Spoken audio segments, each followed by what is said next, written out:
Kuna da labari jama'a, bidiyo yana nan yana yawo, an ba wa Sheikh Yahaya Jingir naira miliyan 600.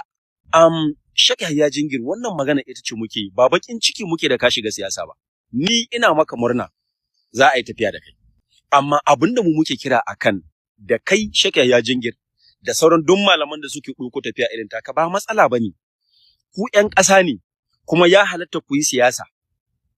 A cikin tsari na ƙasa kuna da fundamental right ɗin da ba ku daman da za ku yi siyasa ko wani irin party kuke so. Ba matsala bane. Ka san ina problem ɗin yake? Yanda za ku dinga fitowa ku dinga confusing ɗin addini, yanda mutane suke zama confused. Misali kamar yanzu kai, Sheikh Yahaya Jingir. Ka zo ne yanzu ka dinga magana Muslim ba kunya, ba tsoron Allah, ba kunyan ƴaƴanka, ba kunyan matarka, ko in ce matanka, ba kunyan wasu waɗanda suke da tijawa ne ilima sun haife mu, suna ƙarƙashin ka a matsayin yaranka. Ba kunyan idon duniya, ba kunyan cewa kai babban shehi ne, babban malami ne.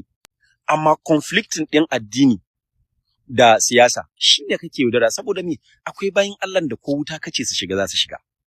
So muna jan hankali a gurin sauran 'yan ta'addan malamai masu ƙarya addini akan siyasa, ba mu hana ku yin siyasa ba.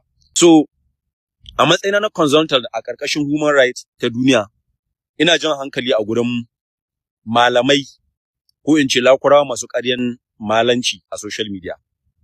Shi dai wannan tsohon ya riga ya zama tsohon da ya zubar da mutuncinsa, wanda ba ni kaɗai ba, ya ja har zagin manzon Allah ana yi, amma da yake sauran mutanen namu da sauran malamai da suke bibiya bayansa, da yake su irin daƙiƙai ne kuma azzalumai ne irinsa, sun yi shiru.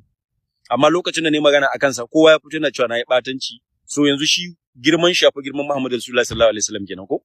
Tunda an zagi manzon Allah kun yi shiru akan magana da yi. An yi tagin kai sacin Sheikh Yahaya Jingir ya ja an zagi manzon Allah a TikTok, yana nan.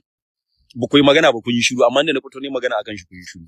Duk wanda ya fasa, duk wanda ya bar ni, duk mutumin da yake ganin ya raga mun ni, ko?